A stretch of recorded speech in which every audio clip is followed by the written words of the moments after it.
This is a little out of the ordinary for intros, but I came across this and I thought it would be kind of cool. It's going to be a very short intro, but I thought it'd be fun. It's a journal article I found entitled The Fermi Paradox Revisited, Techno-Signatures and the Contact Era by Amory Wandel, published in December 2022 in the Astrophysical Journal. And I thought it'd be interesting because we have covered the Fermi Paradox and the Drake equation in a previous episode. Yeah. I'm just going to go over the abstract, and if you find it enticing, by all means, go check out the Astrophysical Journal. The article's right there for you to read in full. So, a new solution to the Fermi Paradox is presented. Probes or visits from putative alien civilizations have a very low probability until a civilization reaches a certain age, called in this paper the contact era.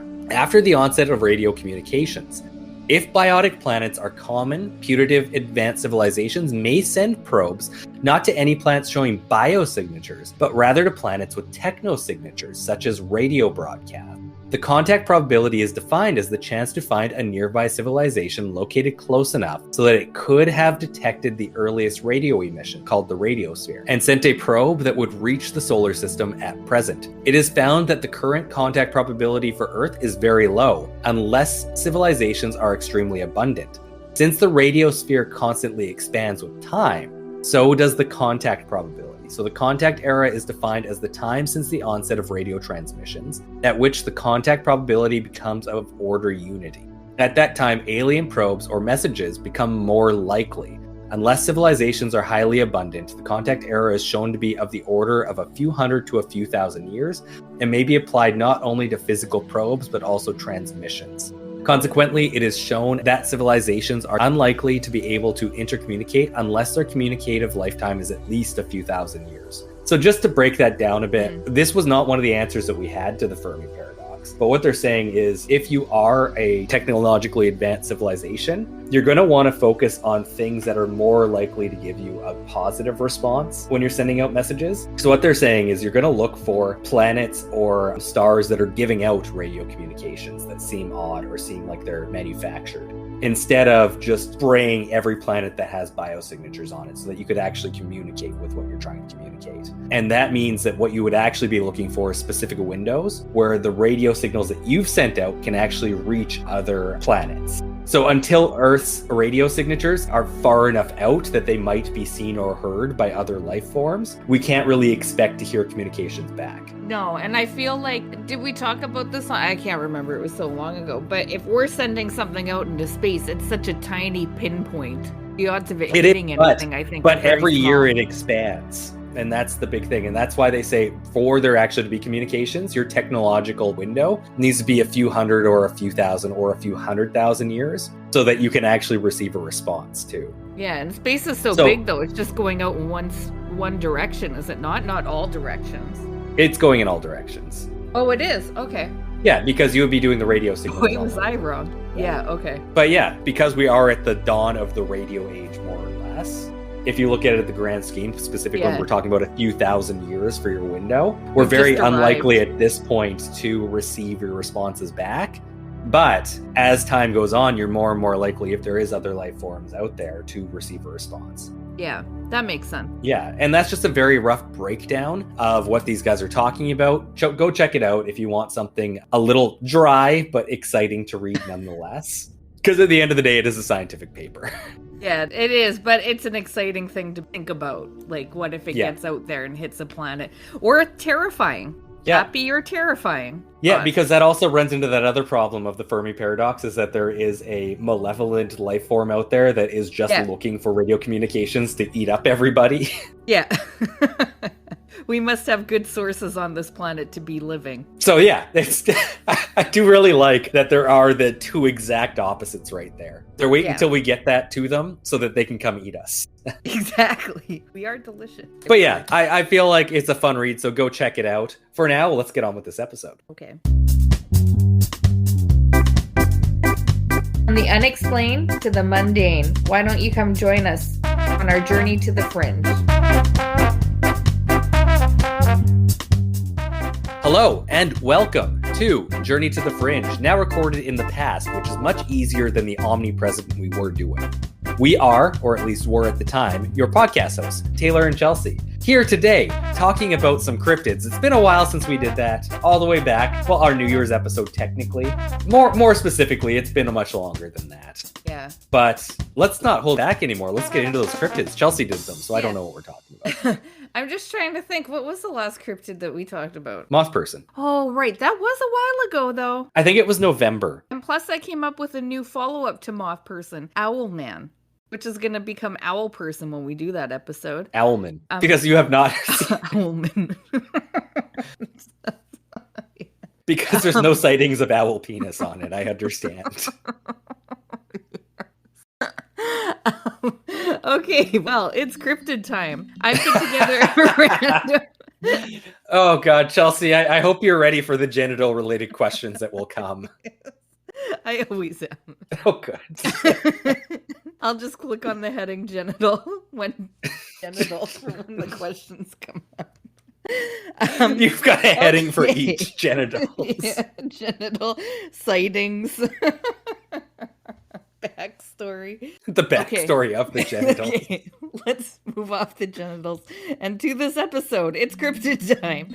I put together a random... You can't separate those two topics, Chelsea. Episode and genitals are one. Not on this one. Damn it. That's only anything related to do with Moth Person or anything ending in person. Because they're labeling it man. Of course we want to talk genitals. Now for the third time. I've put together a random assortment of cryptids you more than likely have not heard about. So let's talk about them and see what we think.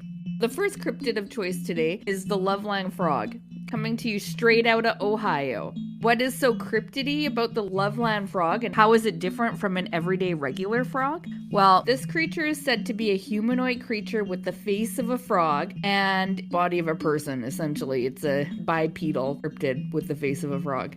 And it's been described as roughly 4 feet tall with green leathery skin. He or she, oh shit.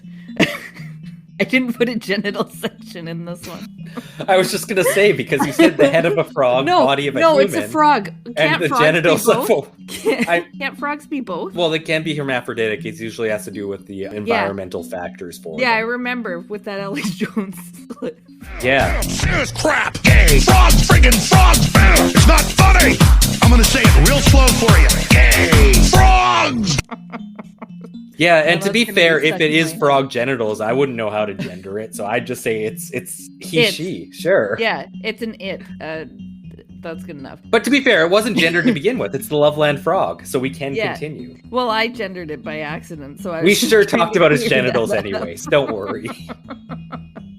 As any good cryptid episode does. Okay, it walks upright and has webbed hand and feet, and all the sightings have been specifically in Loveland, Ohio, which I didn't even know was a place. So we learned that on this episode at the very least. And he's famous in the Ohio parts, and it has even been made into a musical. It's called Hot Damn, It's the Loveland Frog. The legend goes back to 1955 when a businessman, but I'm not sure which business he was the man of. It didn't say. He was driving along. The businessman was driving along an unnamed road late at night. It's all very vague. For business purposes, yes. Yeah, sometime in May. It's all very great. He was heading out of the Branch Hill neighborhood. No idea where that is in Loveland. They put it in, so it must be important. When he spotted 3 figures standing up on their hind legs. Now, I just want to point out right here something I find interesting, which is the way they describe this, because how would you otherwise know they weren't just standing regularly on 2 legs? That's not how we would describe just a person walking. Generally, that's bipedal. You wouldn't say... No, you wouldn't say they're standing there on their 2 legs. So those damn punk kids were standing there. On their hind legs. On their hind legs. I couldn't believe it. Yeah. So I found that odd. Could just be a part of the storytelling of a part of the legend that they're trying to get to, that it was abnormal or something. Maybe, but I just wanted to point that out. Anyhow, each was about 3 to 4 feet tall with leathery skin, frog faces, lopsided chests, whatever the fuck that means, I have no idea. Wide mouths without lips and wrinkles instead of hair. In most versions of the story, the creatures were spotted under or over a poorly lit bridge, and one was holding a wand. Sometimes described as a bar device that shed sparks. That sounds like a much more scientific, logical way to say wand. Yeah, that really is. Yeah, as to not sound crazy. I've already spotted a frog on its hind legs. Yeah, I can't make this too outlandish. At that point, why don't you just say Roman candle, though? Or does he not know the term Roman candle at this time? Because that seems like the better way to explain it. A bar-like object shooting sparks. And shit sparks. Yeah. They really broke it down into the most logical thing possible. Well, he had to use what his businessman brain could, just comprehend with the business. Exactly. I really gotta wonder what business he's in. Humans do not generally stand on hind legs, that is for sure. These are our hind legs that we walk on. Yeah, so it definitely wasn't a Roman candle. That is the business that he was in, for sure. Otherwise, he would have really pushed that and used it to his advantage. No, you know what? But he could be in some sort of competitor firework, where it's kind of like taboo to bring up Roman candles. It's true. That is so true. That actually makes a lot more sense. You can't even say Roman candle. It makes a lot of sense. It's good advertising. It's all coming together now. Yeah. Okay. So next part of the story. Want to take a stab at the aroma that filled the air when he saw these creatures? I'm going to go with sulfur. You know what? That's what I was thinking too. But it was, get this, alfalfa and almonds. That's true. It's true. I for sure was guessing sulfur as well. God, this businessman confuses the hell out of me. I know. I could not tell you those smells. No, I have no idea what the fuck alfalfa is, other than a little rascal. He was talking about the kid. He's got a lot of hair gel. He smells of hair gel, like alfalfa. Yeah. Okay, forget this. Forget all of this happened. We're moving on to another sighting. Well, you can still remember it, I guess. Wait, is that where it ends? It was just sparking bars and smelled of alfalfa, and that was like it? alfalfa and almonds. That was it. Anyhow, that's the end of my day. Yeah, he just drove home and lived his life. Went on with his business ways. Exactly. Probably making fireworks. See, now that he knows so much about alfalfa, I'm kind of feeling different. I know. It's weird. That's the weirdest part of this story, I think. Was the smell. And to me, if you're identifying that smell, that means that you wouldn't be expecting to smell alfalfa, but at the same time know the smell and are smelling it.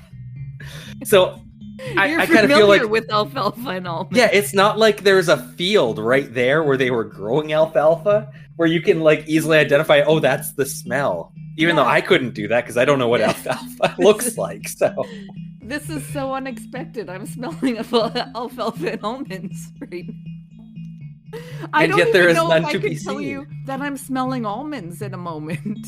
See, that one is a little easier just because a little. I know what marzipan smells like, and I don't know if that would necessarily be the smell I would identify as almond, but I could see that as at least a smell. Marzipan isn't exactly almond. It's pretty much all almond. Yeah, it is, but I wouldn't. I've also put almond extract marzipan, I'd be like, this smells like marzipan, not almonds. Anyhow, we can move on from this because there's another sighting. We changed our lives.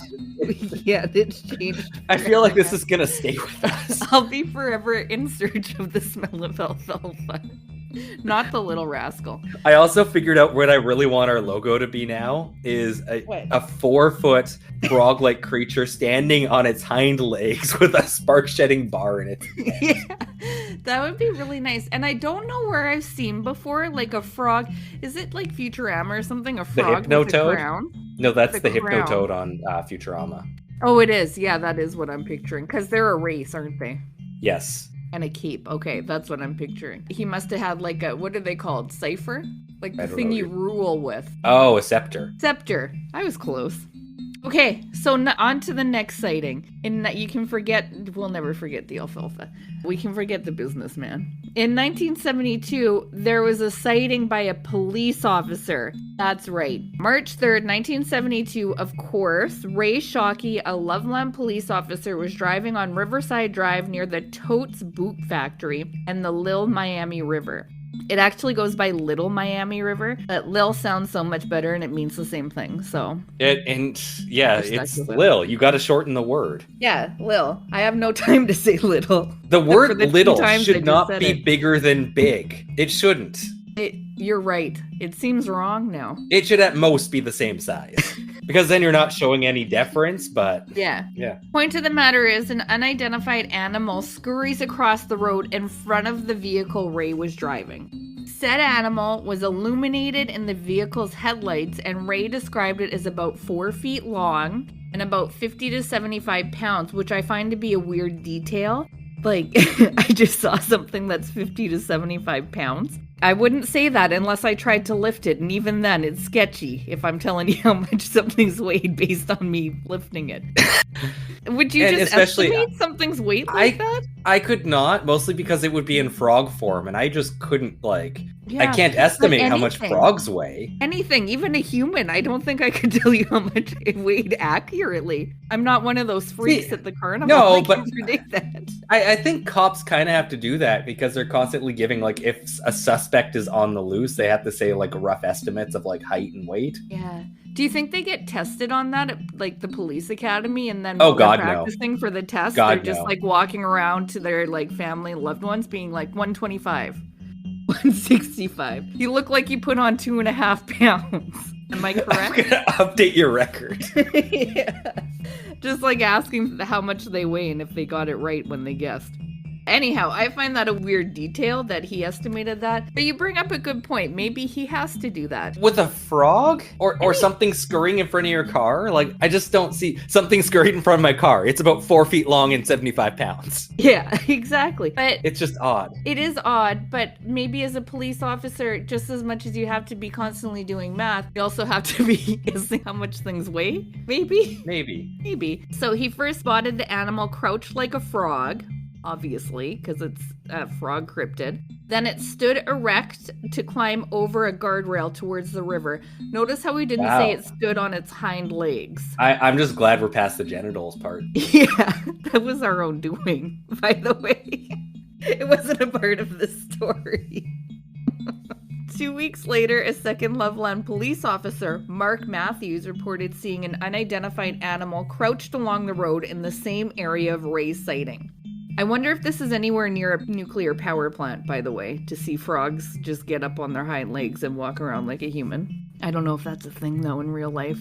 It's just the Simpsons episode. No, and this is somewhat reminding me of the Warner Brothers frog, where that it only, gets up and moves around, and in Warner Brothers sings and dances when only one person is there. Oh, yeah. That was I was just thinking about that episode the other day, actually. That's a good one. Yeah, that's completely right. It could be based on this. You never know. So anyhow, this officer takes a completely different method to seeing this creature. And he actually hit it. I shot it. That was... Hit it with a bullet from his gun. That was a complete spelling error in my notes. He shot it. He didn't hit it. He pulled out his gun and he shot it and recovered the body and put it in the trunk of his vehicle to show Ray.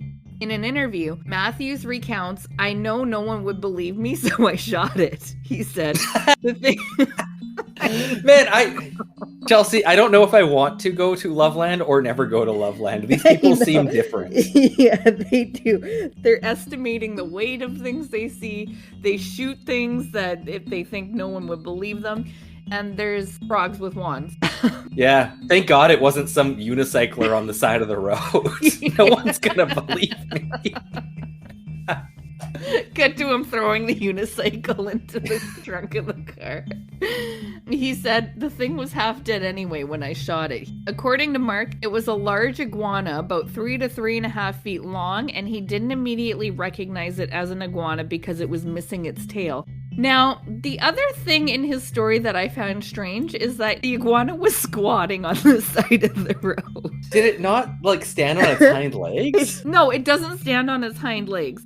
We kind of get to that later in the story, but I don't, like, I'm familiar with what an iguana is, and I don't think they just squat there. They just, like, be. Huh.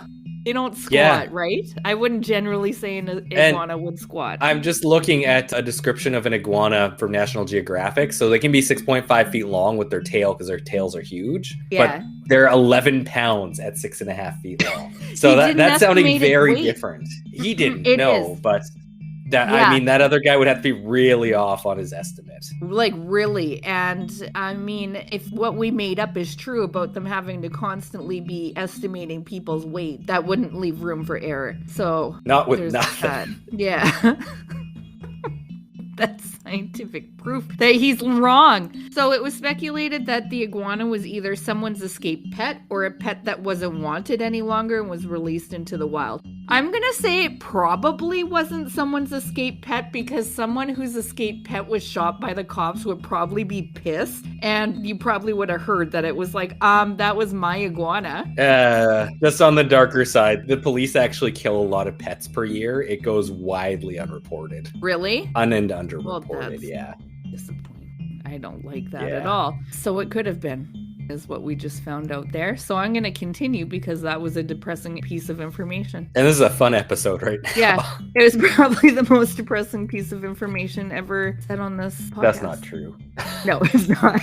Not true at all. So anyway, according to Mark, Ray confirmed that the creature was in fact the animal he had seen only a few weeks earlier. So this is where we can say, didn't he see it take a step over the guardrail?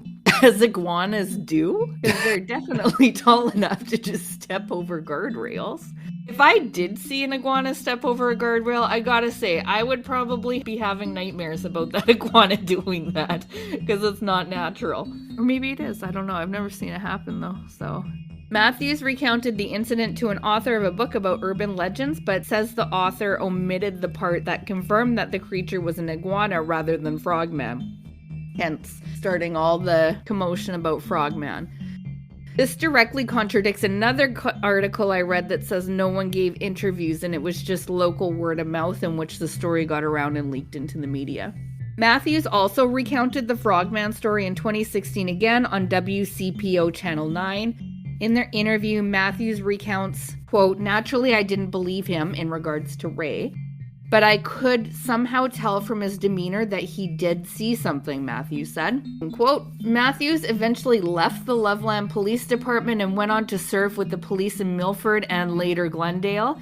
He has since moved to Florida, where he said people still sometimes seek him out for his experience with Frogman because of the story's strange allure, though he no longer grants interviews. So that's the official story. I did hear in a few places, I was listening to some podcasts about this, I didn't actually see it written down or anything, that there was actually a lot more time between the two encounters, with Ray, the first one, actually seeing the Loveland Frog, and the second guy with the iguana. And what they said was that Ray just kind of wanted to put an end to... Yeah, I was actually just going to ask, is that just like, it doesn't guarantee, but it could be an easy out from belittling and questions from people about what was actually seen. Yeah, I didn't come across that in anything I read, but it was brought up in more than one podcast that I listened about the interview, about this, that it happened a while apart and that he just wanted to put an end to the ridicule that he was getting for witnessing something like this, because he did stick with his story, obviously, but then when this came, it was kind of something to say, yeah, that's what I saw.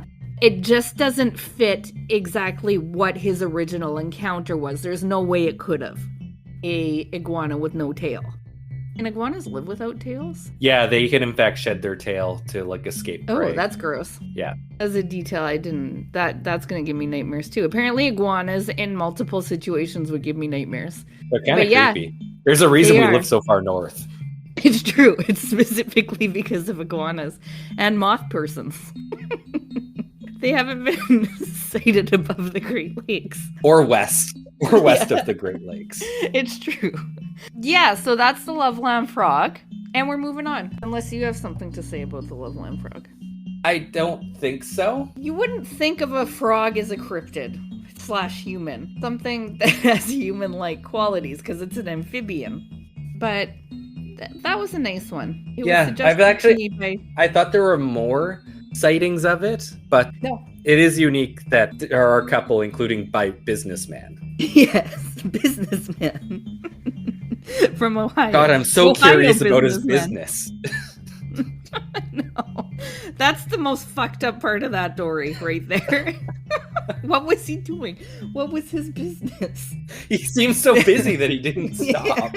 I know. But he did somehow say, we see didn't stop, but he did smell the alfalfa and the almond. Yeah, but that could have been the snack that he was just having in between business meetings. He forgot about because he was so busy. That's true. I gotta seek out some alfalfa in the near future just to know. See if it's a distinct smell. I'm just gonna carry around almonds as well. So if I do come across it, I can just combine the smells and know exactly what the Loveland Frog supposedly smells like. So, of course, we're talking about multiple cryptids, so I was like, let's take a look around and see what else we have for weird cryptid encounters. And did I find one? Of course I'm going to find one. So this one is the Hopkinsville Goblin encounter. Have we heard of it? Ooh, I've heard of a goblin. I can't remember if it's this one, but I believe it would be. Probably. I don't know that there's many goblins out there. So this encounter took place in Kentucky, of all places, so you know it's going to be good. Even just an episode on Kentucky cryptids would probably make for a good one. So this is between the communities of Kelly and Hopkinsville. It must have been closer to Hopkinsville because that's the one you usually hear associated with the encounter, but it was in fact between the two. I wonder if there's a fight over the name. Like if they've each tried to push the... Well, could be. Like in Kelly, they call it the Kelly Goblin encounter. Yeah. But generally it's called the Kelly Hopkinsville Goblin encounter. But that's what you hear most commonly. That's why I labeled it that. So the story goes like this. The evening of August 21st, 1955, so that's a long time ago, 5 adults and 7 children, which are 2 families, arrived into the Hopkinsville police station visibly shaking, claiming that small alien creatures from a spaceship were attacking their farmhouse and that they had been holding them off with gunfire for nearly 4 hours. That sounds exhausting. And by the way, the guns had no effect on these creatures that were attacking them in the farmhouse. 2 of the adults, Elmer Sutton and Billy Ray Taylor, claim that Billy Ray, whatever happened to that name, it plummeted in popularity, claimed that they had been shooting at 12 to 15 short, dark figures who never entered the house, but repeatedly popped up at the doorway and peered into the windows. There were dozens of eyewitnesses to these incidents, which included 2 families present at the farmhouse and others in the area, some of whom had no connection to the families at the farmhouse and even one in another state. What are you doing there, then? Yeah, perhaps most significantly, the witnesses also included several local policemen and a state trooper who saw and heard strange phenomena such as unexplained lights in the night sky and noises that very same night. Not when they went to investigate, but... You say there's police officers that have seen them, but I have not heard a height and weight estimate yet. So I don't believe you. There's not one, so it's probably a hoax. Yeah. 7 people present at the farmhouse claim that they were terrorized by an unknown number of creatures, even though I literally just said, how many did I just say? Nobody can know. That's the weird thing. I was sure that I just said how many it was, and moving on because I can't. I believe you said multiple. Let's just say you said multiple. I thought I said 14 or something like that. Who knows? I thought it was like 14 people were present. Yeah, I don't know. Okay, I'm not even going to go back and read because I don't want to. Okay, so the creatures were similar to gremlins, which have since often been referred to as the Hopkinsville goblins in popular culture. Even on our podcast, that's what we refer to them as. The residents of the farmhouse described them as around 3 feet tall with upright pointed ears, thin limbs. The being's legs were said to be almost non-functional or devolved, even in a state of atrophy. Wow. Long arms and claw-like hands or talons. The creatures were either silvery in color or wearing something metallic. Their movements on occasion seemed to defy gravity, with them floating above the ground and appearing in high up places, and they walked with a swaying motion as though wading through water. Concerned about a possible gun battle between local citizens or city police, 5 state troopers, 3 deputy sheriffs, and 4 military police from the nearby U.S. Army Fort Campbell drove to the Sutton farmhouse. They really thought they had an epic gun battle going on here. Yeah, if they're like shooting as much as I'm guessing, like, and sorry, I don't know how often they're shooting. I'm just assuming it's like nonstop shots out the door. That's what the picture conjures up, doesn't it? Yeah, that's what we're all picturing, I'm sure. Yeah, and sorry, as a Canadian, I'm just picturing a very stereotypical gun response from an American family, particularly in the Bible Belt. It's true, because this is where it's happening. And that's, in all likeliness, the reality of the situation. They're even thinking it. They're bringing in people from the U.S. Armed Forces. So, I'm just wondering, did they get into, like, the start of this altercation and how it devolved to gun violence, or did it just start with gun violence? Like, did they knock at the door? Did they just see it and say... We do not get into it. I think they just saw it and were afraid that... I don't know if they were just afraid. It doesn't say, but that's what I'm assuming, is they were just trying to protect themselves. It wasn't that a friend had just seen them and they wanted a body to prove to a friend? No, but we did run into this on the other episode where he just saw something that he couldn't explain and he needed nobody will believe me. So that could have been what they were doing in this situation as well. So they went to this farmhouse. It seems like it's in a rural area between the town of Kelly and... Neither of which towns I've ever heard of, so they can't be huge. Neither. I haven't heard of Loveland either, so we're really covering some geography on this episode. The police and other military, whoever they brought with them, their search yielded nothing apart from evidence of gunfire and holes in the window and door screens made by firearms. I mean, at that point, you got to believe there is something there, at least, for them to have been shooting and damaging their property. Or they really need an excuse for shooting. Yeah, or not, given what we just admitted that we were picturing in our heads. Okay, so, sorry, I just wanted to give a little bit of background. Hopkinsville has a population now of 31,180. And the picture of the town that they put for the Wikipedia page is the Presbyterian Church. So I don't think it's has many monuments or things to do. So it seems rural. I was expecting you to say actually that it's the Goblin. Yes. So they do have more going for it than there's this. Residents of the farmhouse included Glennie why do we have to list all the names? Glennie Langford, her children Lonnie, Charlton, and Mary. 2 sons from a previous marriage, Elmer Sutton, John Charlie Sutton, and their respective wives, Vera and Aileen. Aileen's brother, this sounds... Opie Baker, and Billy Ray Taylor, and his wife, June. Both the Taylors and Vera Sutton were reportedly carnival workers who were visiting the farmhouse. Oh, gosh. The next day, neighbors told 2 officers that the families had packed up and left after claiming the creatures had returned about 3:30 in the morning. So that's the incident. And I just went through the whole family that was there. I'm not sure why that's an important detail of the story, but it is. I was waiting for Cletus to show up in that family. They're almost one. Yeah. The sighting supposedly inspired E.T., Critters, and a Pokemon called Ruby and Sapphire is based on this as well. Officially, it is looked at as a complete hoax. However, there's not a whole lot other than the above information on the incident. So to me, it's a mystery. That's all I could find. So nobody saw them. No, and the police and military that showed up, they didn't actually see anything, did they? No, they just saw distraction.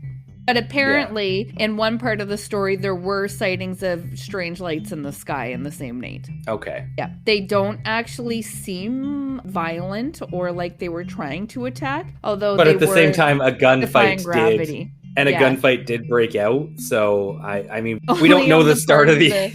Yeah. It doesn't say the creatures had guns. So it was, and as far as we can tell, nobody was killed in that family or wounded or hurt. No, nobody was at all. Everybody escaped unscathed. Perfect health. I don't know about the Carnies, but... Okay, so I have one last cryptid story, and I'm going to keep the strangest going. The next one, I'm very proud of this one. we're really getting around a really rotund cryptid feature today. It's a well-rounded and cultured episode, is what you're saying. Very incredibly. If you end up in a black tie affair in the next little while, like, you have your talking points. You have your fodder, yes. In between munches of caviar. Yeah. And sips of martinis, or whatever it is the fancy people drink these days. This one's definitely going to help you with the, what do they call it when you're like bumping elbows? What do they call that? The small talk? I don't know. The social parlay? Yeah, that sounds better than whatever I'm trying to say. Okay, vegetable man. I get why you needed the fancy word. Yeah. I wasn't coming with it, but you really... You just wait till the vegetable board. There's a fancy word for it. Crudité. When the crudité comes out, you can say, by the way, have you heard of vegetable man? If you're struggling on this night, just stand by the vegetables. And anyone who comes up. You ever hear a vegetable man as someone's taking a bite of a carrot? Yeah. Guaranteed no one will talk to you ever again in that party.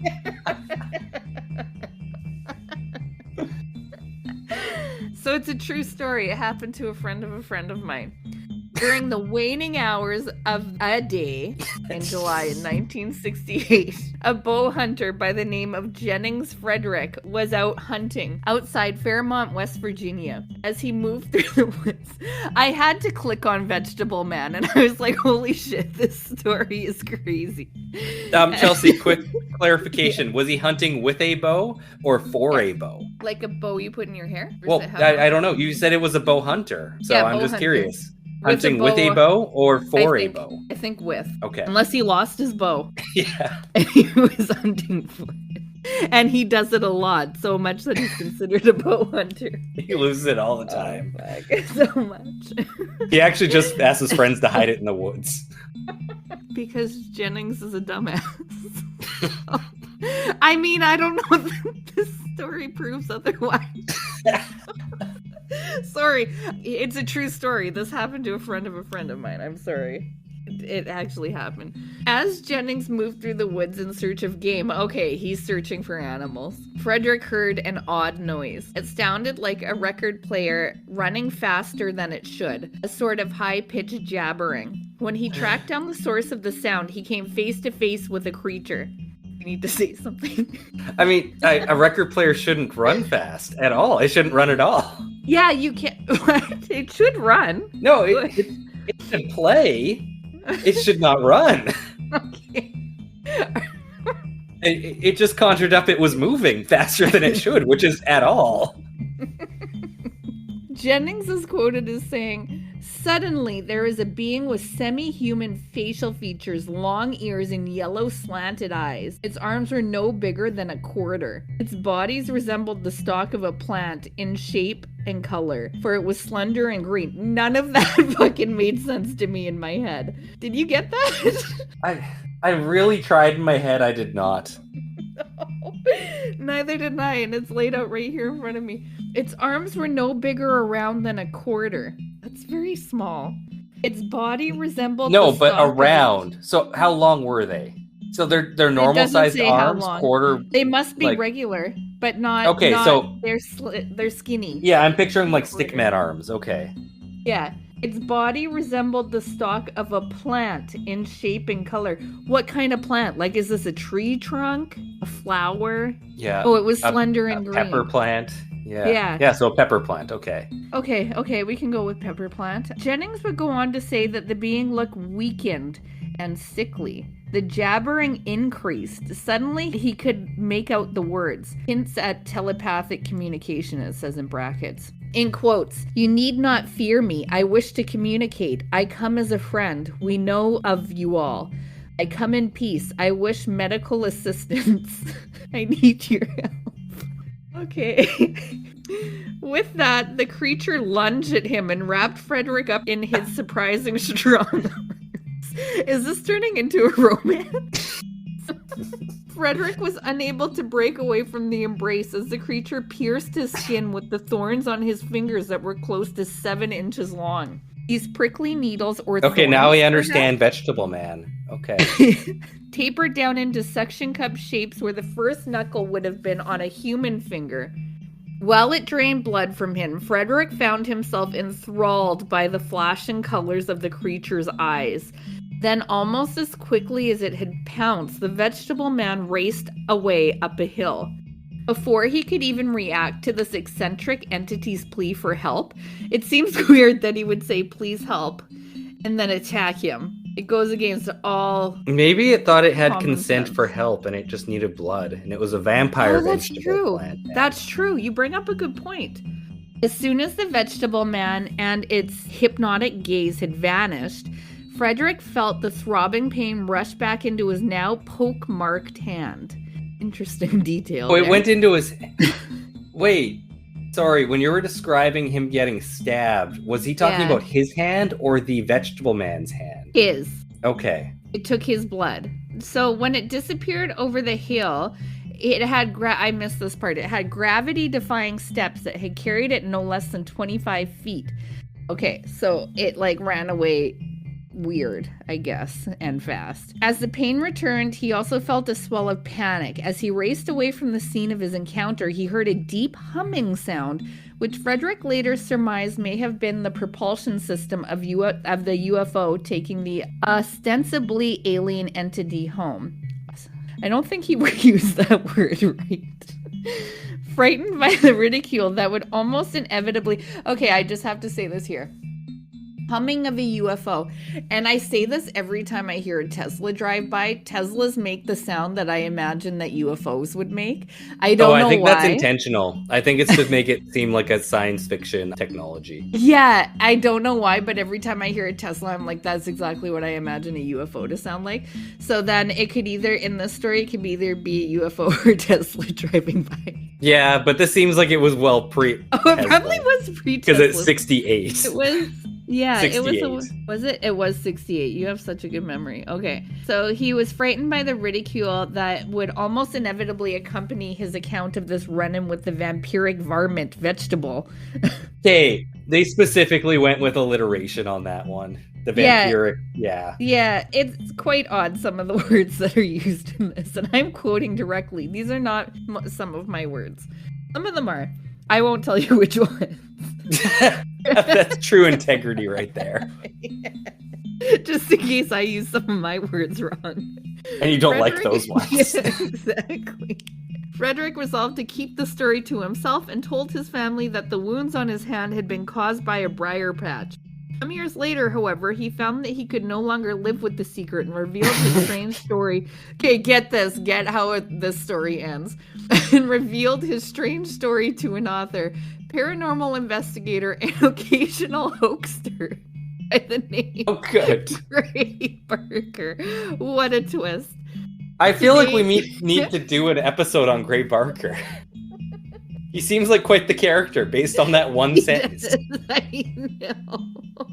It is so important to the story that we said occasional hoaxer. To date, the 1968 encounter is the only sighting of the Vegetable Man. Okay, what a wild ride that episode was. Yeah, jeez. Speechless, I know. I did such a good job on this one. If you have to run into one, I think it's got to be the Loveland Frog. I would choose... Yeah, I think I would choose the Loveland Frog, too. There's something just, whimsical about him and his wand. Well, and there's no, loving embrace that happened there. Yeah. His bar was first. Yes. Those are my stories. I would say, I have so many questions, but I know there's no answers. There's none. And in most of these cases, well, 2 of them for sure. Loveland Frog, there was more than one incident and encounter.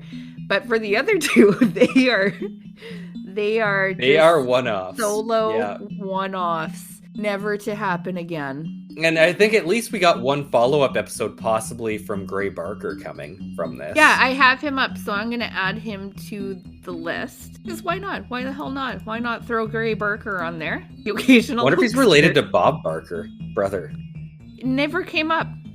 Can't say. No, that'll be something to look into for the actual episode. And that's my episode. Well, Chelsea, thank you so much for this episode. I know I'll be very happily sipping on my sherry, talking about the finer things in life, and just happening to mention a vampiric vegetable varmint that lovingly embraced and penetrated a man in the woods. Yeah, I like that that's the area of the story that you're going to focus on for that.